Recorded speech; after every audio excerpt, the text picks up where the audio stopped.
Alright, welcome back. It's episode 15, Bando's Breakdowns. My name is Ian Bando. Thank you again for tuning in. It's another exciting edition of the show. As you know by now, the theme on this show, 30 to 45 minutes of me, myself, and I, and my unfiltered takes on the world of sports. It's been an absolute thrill, if you will, to be able to do this show over the last several weeks and months or so, and I'm excited to get into it and discuss everything that we have going on today. But before we do that, before we get into the Olympics, before we get into UFC and all that sort of cool stuff, just wanted to remind you all to be sure to like, follow, and subscribe to the Empty the Bench Podcast Network on YouTube. Very, very important as we are slowly but surely approaching that 1,000 subscriber mark. But it just surpassed 800 subscribers probably about a couple of weeks ago now, and it's been on a steady upward climb. So if you like this show, if you like Game Changers, if you like the MMA Outsiders, if you like the Tough Enough stuff that we do, if you like the impromptu live streams that we've done in the past, if you like any of that stuff, be sure to go to youtube.com/ETB Network. Helps us out a ton. Helps out the algorithm, especially if you turn on post notifications. So that would be very much appreciated. In addition to that, be sure to listen to Bando's Breakdowns wherever you get your podcasts, whether it's Spotify, Apple Podcasts, YouTube Premium, Acast, and so much more. It is literally available everywhere. So whatever your podcast platform of choice is, go do that. Then, of course, if you're listening to me, come back over to the video home and do the vice versa inverse thing, etc., etc., etc. You know the drill there. You can also go to etbpodcast.com for more information about the network, including all of the blogs from some of our contributors, including one of them that I will have the great pleasure of having on later today. Should be a very exciting discussion with him. Don't want to get into too much detail until he comes on, but shout out to him, and also shout out to Brett Cagle for all of the great work that he does over on the UFC side of things. And I would be remiss if this show did not get a shout out from our good friends over at Playback. They've been a wonderful partner and sponsor to us so far. We're going to be upping the content a lot more, as you've seen now. The fight study stream that just came out leading up to UFC 304 was a success, even though I was not on that. And then, of course, we did broadcast Team USA's Olympic opener that they had the other day. We're going to continue to broadcast their games moving forward, and then as we get closer and closer into football season, assuming that everything gets their ducks in a row, we will start doing live NFL, college football games, and so much more. Really, whatever we come up with is what we're going to try to do. But without further ado, Bando's Breakdowns is presented by Playback, so here we go. Watching sports is more fun with others, but we spend too much of our time watching alone. Playback is a virtual space where communities can stream live sports together with everyone perfectly synced up. Creators can hop on stage, deliver their own play-by-play analysis and commentary, and invite viewers up for Q&A. Playback makes watching sports fully interactive and a social experience, from playing fantasy sports, repping your favorite players and teams, and watching with the commentators and communities you care about. Win or lose, sports are best enjoyed together. You can go to our Playback channel right now, playback.tv/ETB Network, to find out more, including our live stream schedule, which is going to be busy over the next several weeks, months, and potentially years, depending on how long this partnership lasts. But without further ado, let's jump right in the introduction and what we're going to be discussing today. We're obviously going to have Zain's overview. We're going to talk about a bunch of stuff related to combat sports. We're going to talk about the Olympics, and in Zain Zinger today, I'm going to be very critical over a potential new feature that just came out regarding the Olympics as well. We're going to go over some NFL preseason preview talk with the Bears and the Texans. We'll also go over some NFL over-under predictions this week and leading up to the NFL season. We're going to try to do every single division, starting with the NFC North, so we'll do a bit of a rapid-fire aspect there. And then we'll also talk about some news and notes of some other stuff that I found that maybe we weren't as undercovered if you weren't closely paying attention to the sports landscape. But a lot going on, and then of course, if you missed any of my bonus clips from last week's episode 14, you can go check that out on all of the socials again, and you can follow the show at Bando's Breakdown everywhere across social media. All right, let's get right into it with Zain's overview. A lot to get to, but let's get started with UFC 304, which took place this past weekend. It was a very, very unique card in a sense because it was a UK heavy card. We had one and new and one and still. Broke this down a little bit more extensively in episode 93 of the MMA Outsiders that just was released yesterday. So if you haven't checked that out, go do so. It was a fun episode and just a lot of not just recapping, but more so um a lot of news notes and fallout, if you will, from after the event and so much more. But starting here, Belal Muhammad upsetting Leon Edwards. Decent fight. Not the best fight in the world, not the worst, but it was a prototypical Belal Muhammad performance. He used his wrestling well. He used his jabs well. He grinded out a decision against a guy who has looked unstoppable over the last decade. Beat him essentially at his own game by pressuring him and tiring him out, taking the crowd out of it early. I do think that the start time did have something to do with it. For those of you who don't know, this event aired on American time, which meant that the fights in Manchester were starting very early in the morning. That that could have had something to do with it as well. Leon Edwards did not look 100% by any means. Lost the fight. Clear 3-2 decision. Brutal, brutal look for the UK. Just considering that he was a big star at welterweight as their champion, had been the champion now for a couple of years. Now has to go back to the drawing board. The UFC is not looking to do a rematch, which really disappoints me. And I'm going to explain why for several reasons. There's mass chaos in the welterweight division right now with several names to speak of. You got Sean Brady, you've got Shavkat, you've got Jack Della Manuela. You obviously have Leon Edwards. Ian Gary's working out there. So is Colby Covington, but Colby Covington probably won't get another title shot. My point in saying this is I don't think Shavkat Rakhmonov beating a older on the back half of his career Stephen Wonderboy Thompson over a year ago justifies getting a title shot yet. If you want to do Shavkat versus Kamaru Usman, considering Kamaru Usman is the former UFC welterweight champion, and the UFC more than likely is going to try to get him out of the division, considering that he's been a shell of his former self, having lost 3 times, twice to the same guy, and then of course moving up a weight class on short notice to fight Hamza. You could do that.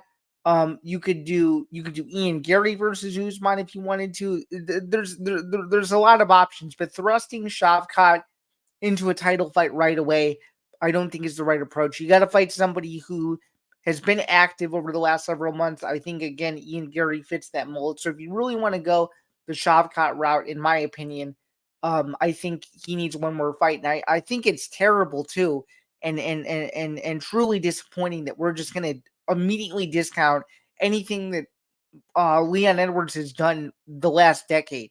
I mean, that guy has quad sniffed and ruled his way back to a title shot, and obviously he got it, and of course he won, and he's taken full advantage of it, and now he's no longer the champion anymore. I just don't understand how you can discount a champion when they've lost one fight in nearly a decade. So I think them passing over him for a rematch is really disappointing, considering that, in my opinion, he's the biggest name in the division, not named Belal Muhammad. That's a trilogy that sells because there's a backstory there.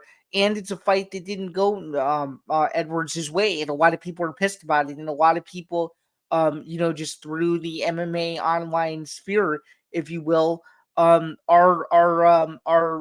very critical of the fact that had he had a minute to go in the fifth round, or maybe a minute 30 to go, we're talking about Leon Edwards potentially pulling off another huge comeback in UFC welterweight history, both of them involving him. So it's going to be interesting to see. Again, not discounting Belal's performance. He out wrestled Leon Edwards tremendously and looked great doing it. Didn't get a finish, but he is the UFC welterweight champion of the world, and definitely a star that hopefully, if the UFC decides to pull back the curtain come back to the Midwest, potentially come back to Chicago. That's a guy you headline at the United Center at some point down the road. But definitely a good win for Belal Muhammad. Maybe not the most exciting fight in the world, but where a fight where I think the people who wanted Muhammad to win were definitely pleased.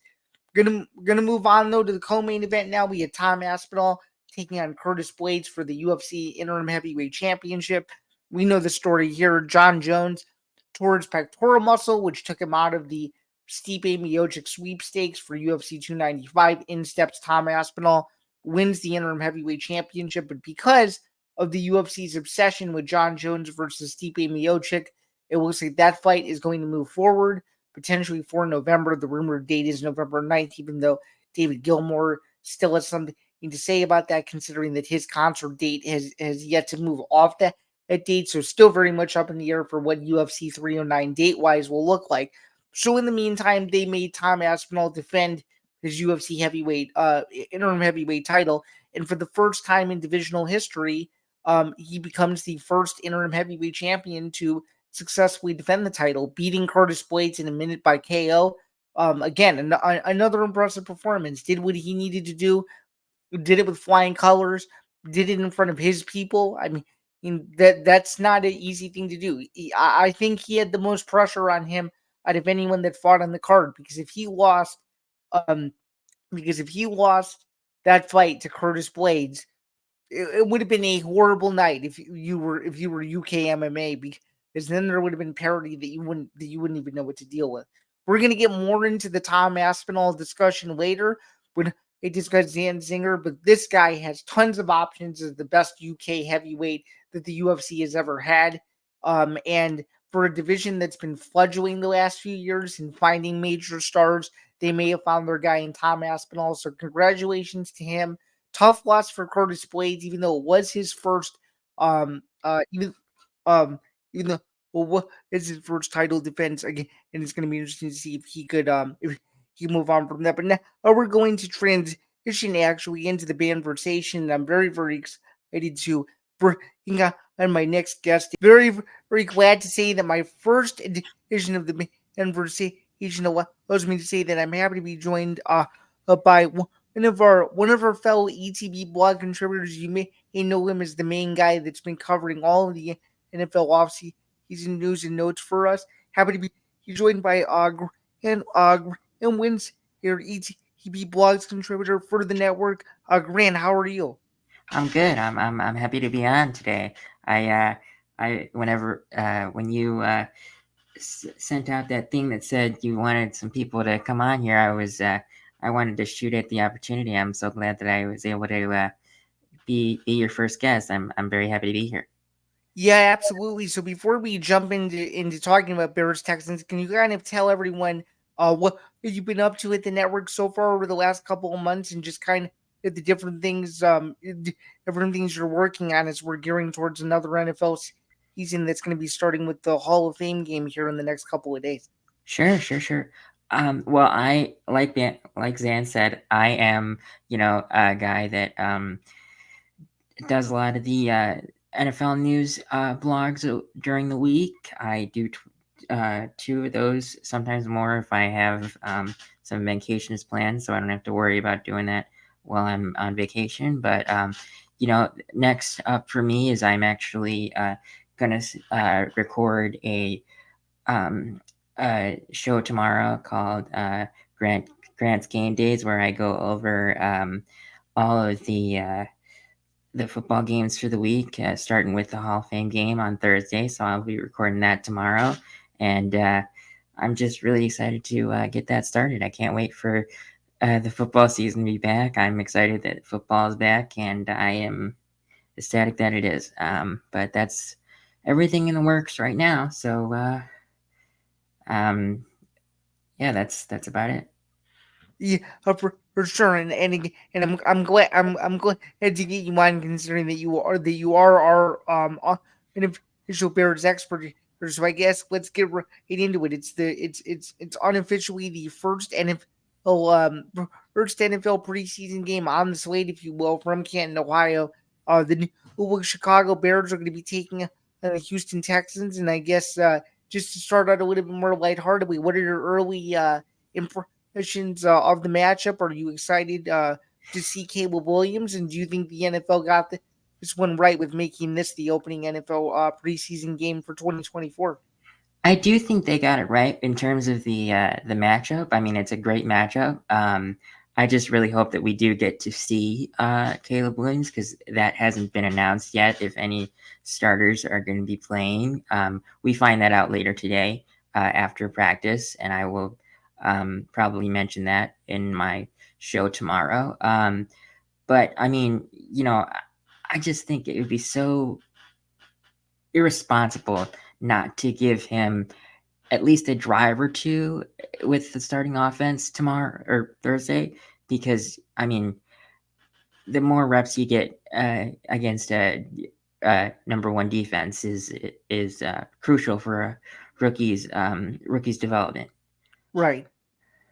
And I guess to piggyback off that as well, as someone who's followed the Bears for quite some time, do you think even though this is the preseason that the Bears are ready for a stage like this, considering that there are so many expectations for what this team could be? I mean, Adam Rank of all people, one of the best NFL insiders in the business, have the Bears doing as well as a 12-5 season when most or when a good chunk of the roster is never played a professional NFL snap before. So, do you think going into this first preseason game that the expectations are too big for the Bears, or do you think that potentially after this preseason game, people are going to realize, okay, they're starting to build something that people had assumed would be the case back in April when they made the moves that they did in the first round? What do you think?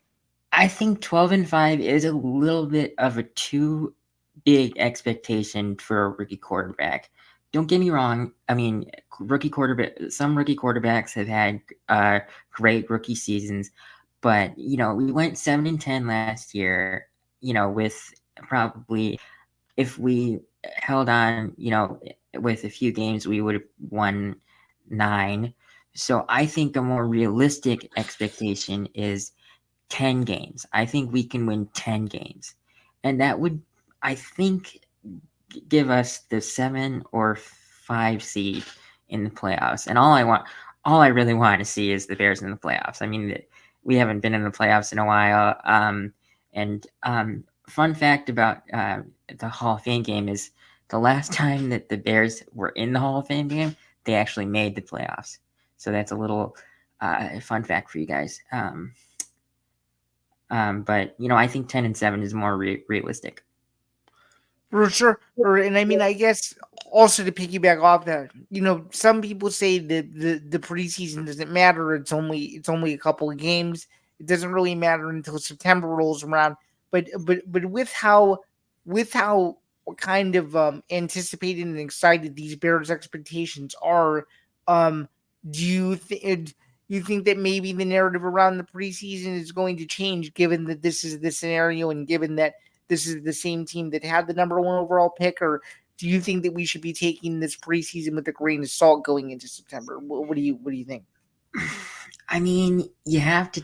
I think you have to take it with a grain of salt because, I mean, it, it's hard to envision,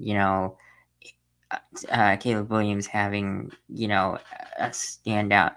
He even though he went to USC, he's not going to be ready, right away. It is going to take him a while to get used to the NFL level. Even though he played at USC, you have to lower your expectations a little bit because even though he did have a really good year last year, they did only go 7-5, but that is because he had no weapons, and when you compare the weapons that he had last year at USC to this year's Bears, their weapons are much more improved. So I am very excited. For sure. And I guess to wrap it up with a couple of final questions. First off, I guess what would I guess my between my final two and three. My first question being, do you have a final score prediction for Thursday? And do you think the Bears come out on top? See, the thing is, the final score prediction is hard for me because, you know, um, I don't know if the Surge are playing, and if they are, I don't know how long they're playing. And after that, I think most of the people are going to turn it off, just because no one really cares about the second and third stringers. But so I don't know if I could give you an answer on that. But I do hope that the Bears do come out on top. But that depends, because the Texans have a very good defense with their new and improved uh, front seven. With Danielle Hunter and some other pieces there. So we'll see about that. Sure, and I guess a final follow up question, and thank you again for doing this. This was definitely a blast to get some of your insights.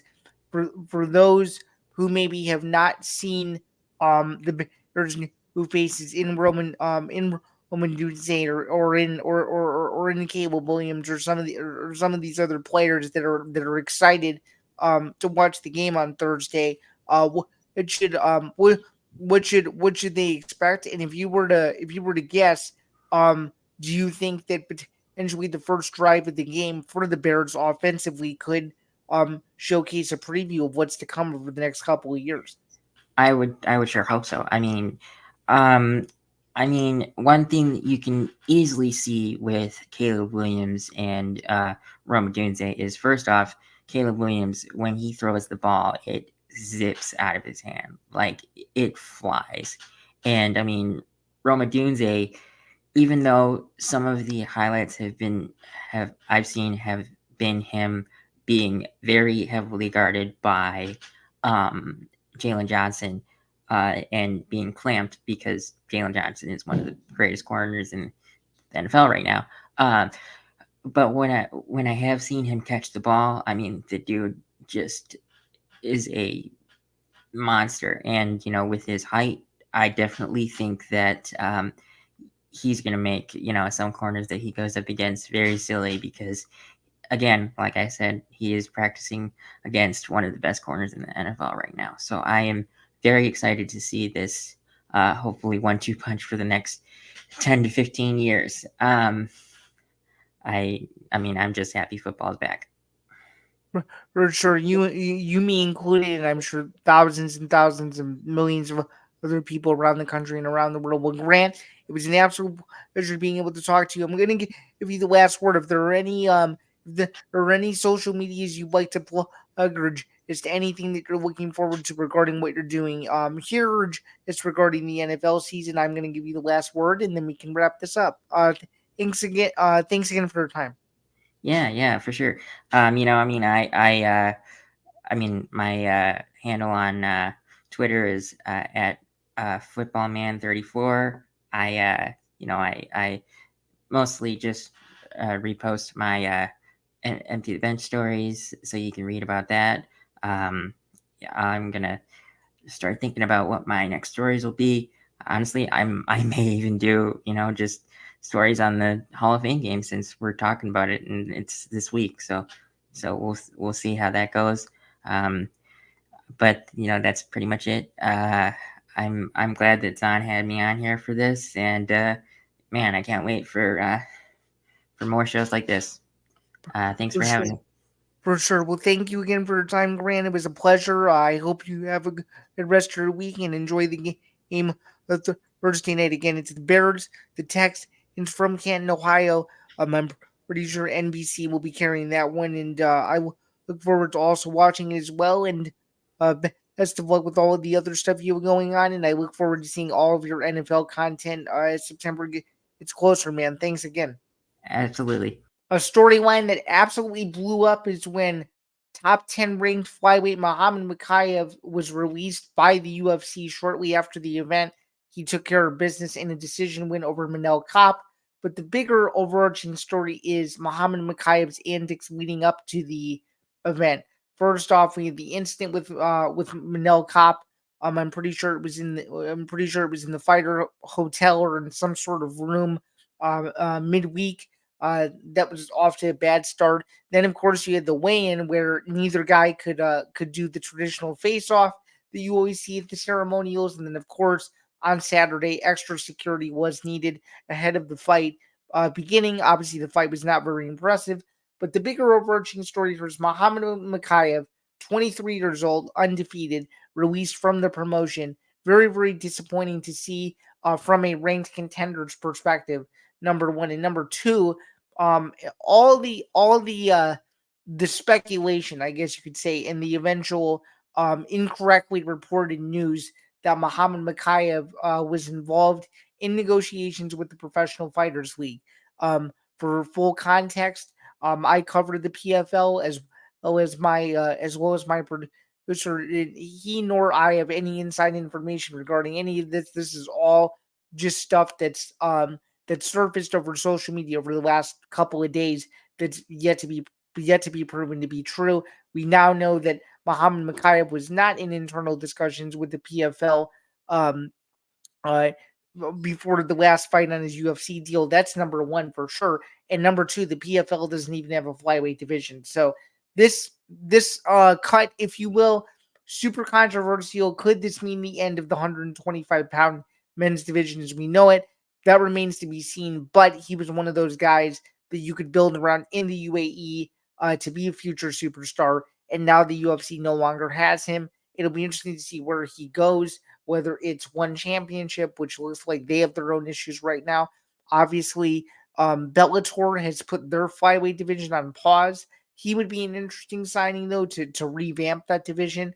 Obviously, I just mentioned the PFL doesn't have one. And then, of course, if he went to UAE Warriors in Abu Dhabi, there's a good chance he would probably become the champion over there. So it may not make logical sense for him from a business perspective to go down after he had been in the UFC for a little bit. So very, very disappointing situation overall. I really do feel for the kid, considering that he is around my same age and he's still relatively young and has so much talent.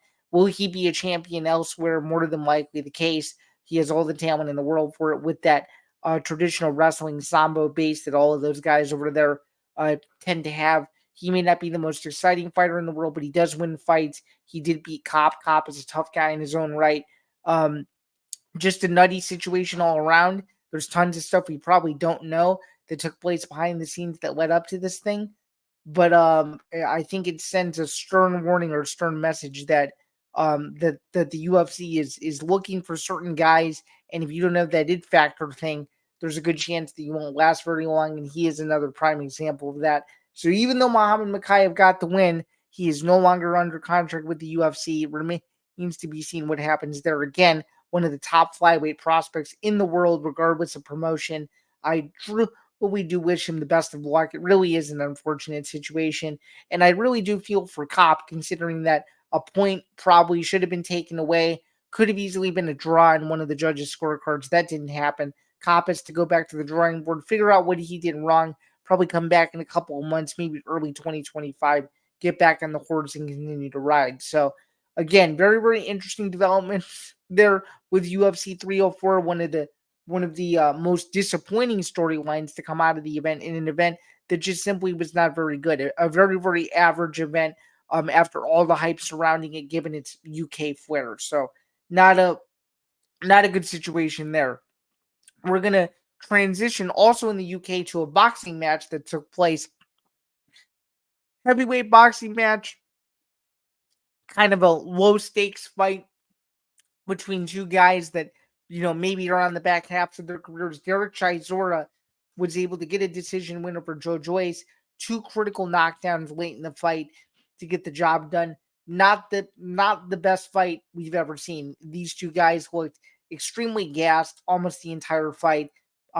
If you haven't seen the fight, would not recommend going back to watch it. It was not a very good performance by either guy, but Chisora was able to get the win. Is Joe Joyce on his way out?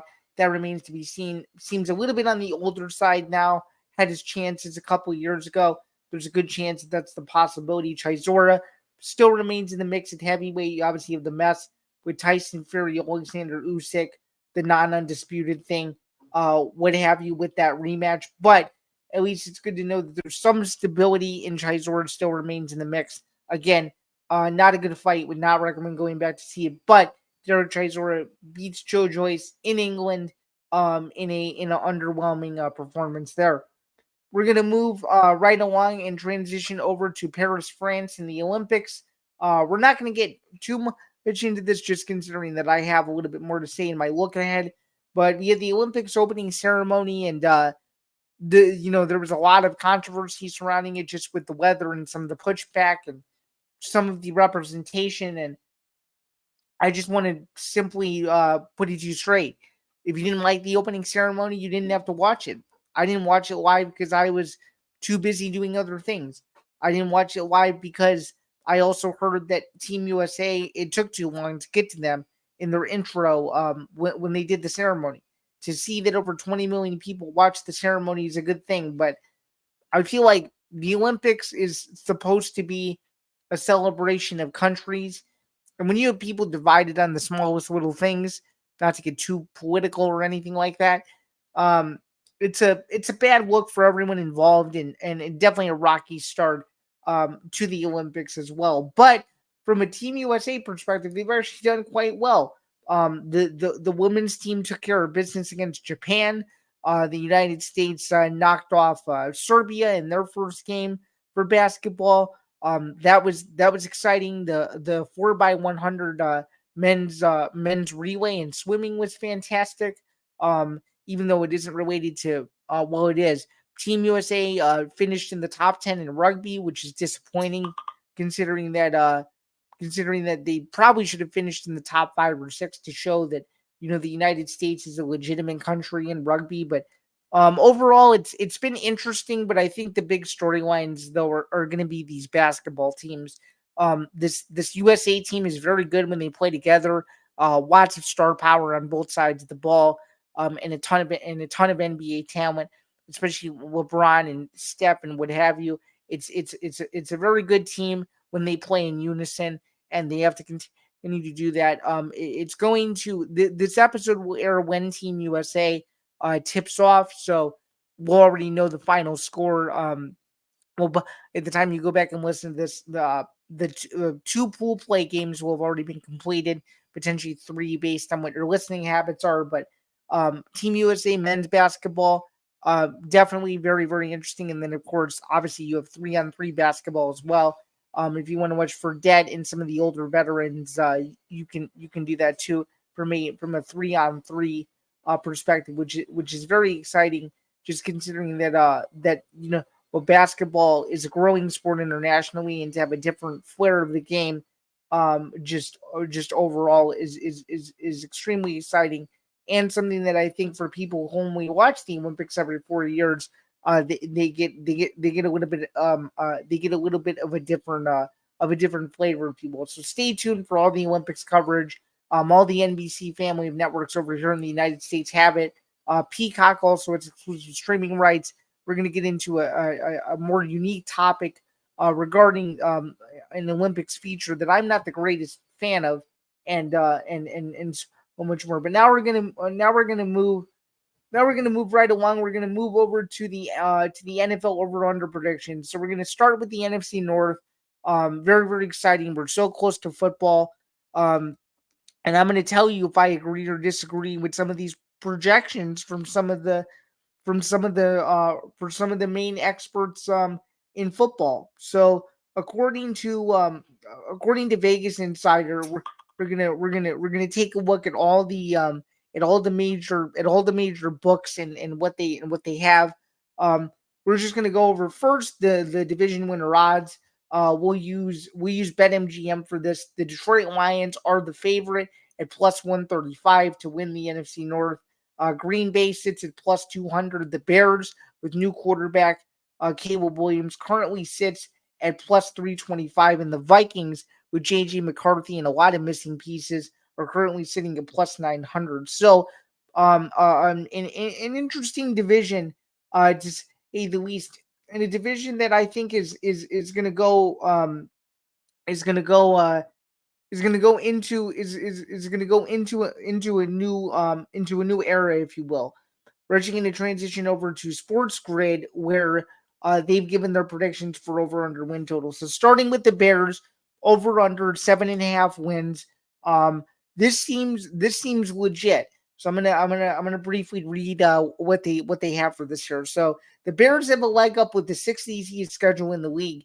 Even just looking at that, you can't fully trust this team that only compiled 3 wins. Or excuse me, position from last year, but 7.5 wins. It frankly might make sense just considering that this team is still super relatively young. You actually look over to it. Actually, network. You got the Detroit Lions currently sitting at plus 130, and the Bears sitting at plus 320. So it's still interesting. I would say if I were to set my own rough over under total, if the Bears can hit on potentially the over under 8.5 win total, that would be pretty good. The Packers with Jordan Love, he just became the highest paid quarterback in football. If they can hit on maybe the over at 11.5 sounds good. They have a lot of talent there. Detroit and Green Bay potentially could be fighting for the division in there, so somewhere around the 11, 12 game mark. And then Minnesota, if they can only reach potentially the over under 6.5 win total mark, could be a very interesting season. So I'm gonna go on the following predictions. And again, these are what I would set my own over under win totals. This is not entirely an expert prediction, but if it was me and I was setting the over unders, um I would say to win the division, the Detroit Lions at over 10.5. I would,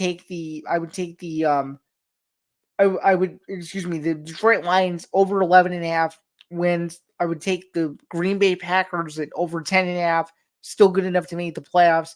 I would take the Bears over 8.5 to get around the 9 win the 9 win mark, either finishing 10-7 or 9-8. And then I would say the Vikings under 6.5.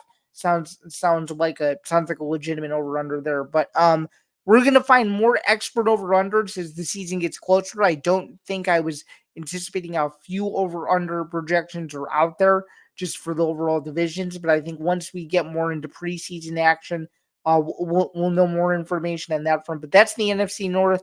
Probably going to stick with the NFC over the next several weeks before moving to the AFC. And it should be pretty easy. It should be pretty easy to get through considering that the divisions are divided up into 4 teams each, so it shouldn't be that bad. So that's a bit of a rundown on the NFL over under totals. Speaking of Las Vegas, we're gonna move into the UFC MGM conflict. So there was an article written in ESPN on Friday from, I'm pretty sure it was Mike Coppinger, and he basically interviewed Dana White, Turkey Al Sheikh, and a couple of other stakeholders regarding September 14th. So for those of you who don't know, the UFC Spirit event, Noche UFC Riyadh season, UFC 306, will be taking place on the same day as Canelo Alvarez versus Edgar Berlanga. We're going to get into Alvarez versus Berlanga in a little bit. But an interesting piece of this is Dana White going scorched earth on Al Heyman, the longtime boxing promoter, basically saying that he has been effed for over 20 years by MGM. Maybe there's part of the story that I'm missing here, but when you are MGM and you have been in business with the UFC for as long as MGM has, I don't understand where there could be a conflict considering that MGM was Vegas Central before T-Mobile Arena came about. That didn't make a ton of sense to me, number one. And number two, according to this article, Dana White is accusing Al Heyman of stealing the date from the UFC, even though Canelo traditionally fights on Mexican Independence Day weekend. So that one didn't make a ton of sense to me, as well as the fact that even though it's the Sphere event and people are excited about it and the tickets are thousands of dollars, I just don't understand why both parties can't be happy that they're having an event on the same night. Obviously, the PBC kept it classy. They wish the UFC well on their event across the street. Hopefully, cooler heads have prevailed since this. Hopefully, people can move forward. But it's going to happen. Competition is a thing. You have a choice. You can either buy the UFC event on pay-per-view, you can buy the Canelo fight on pay-per-view, and you could choose whether or not you want to spend the 3K to go to the Sphere, or spend around 400, 500, $600 to go to Canelo Berlanga. So it's all fascinating. It's all interesting. It all has to do with Las Vegas, and quite frankly, it all has to come back to who can make the most money on the night of the event. So again, Saturday, September 14th, Canelo goes head to head with UFC in arguably the biggest combat sports weekend in 2024. So that'll be interesting. Moving into that exact boxing match again, we have Canelo Alvarez taking on Edgar Berlanga. Very, very interesting fight, considering that Canelo is not fighting David Benavidez, at least not right now. Just wanted to read to you guys a quick quote from both men.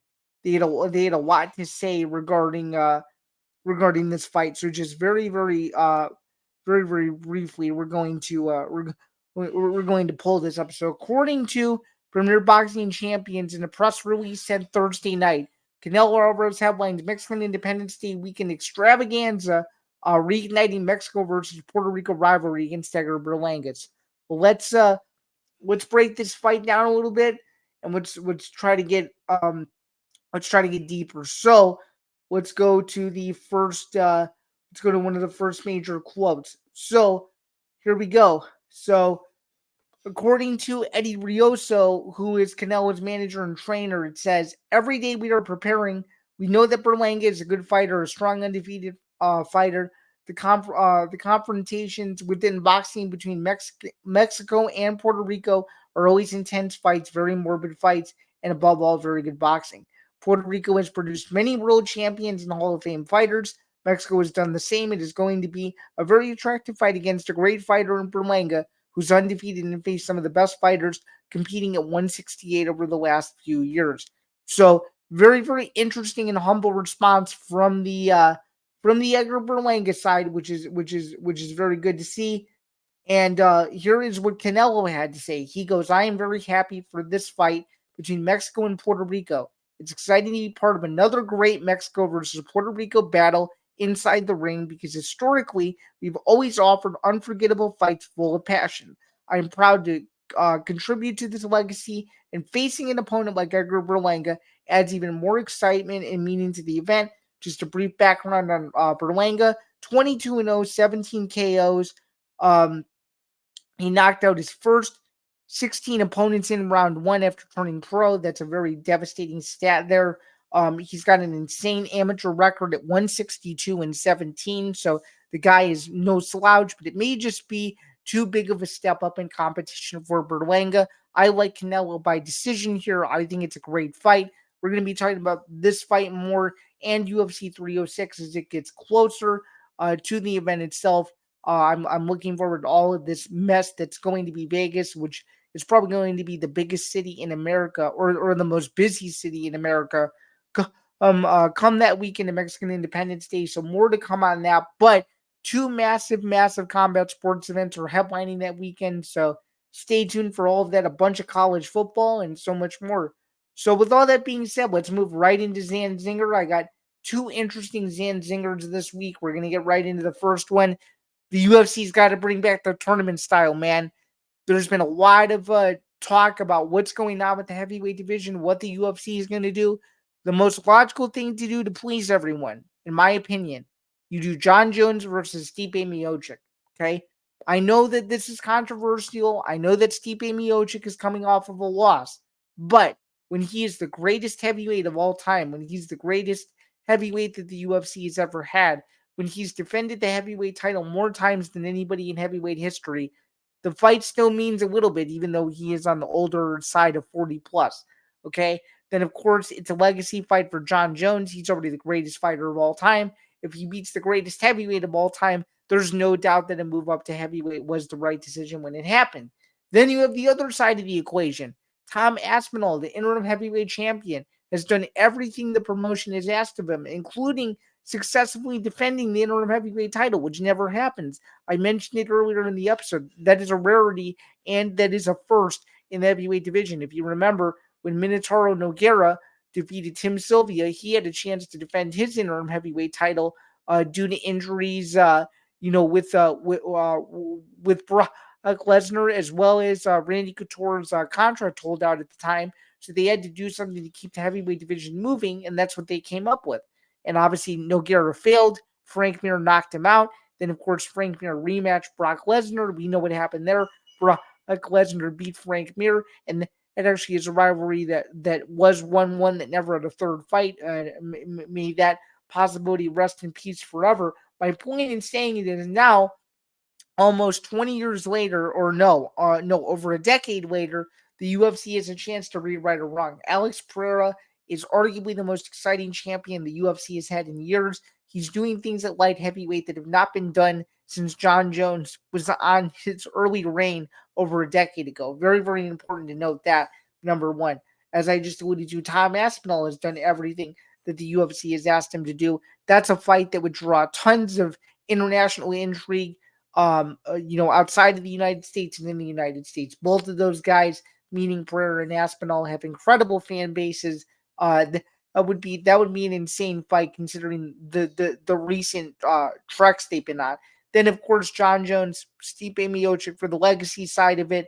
Those are the four best heavier weight guys in the world, and to determine who the best in the world is, they all have to fight each other. So I think a 4-man tournament makes the most sense.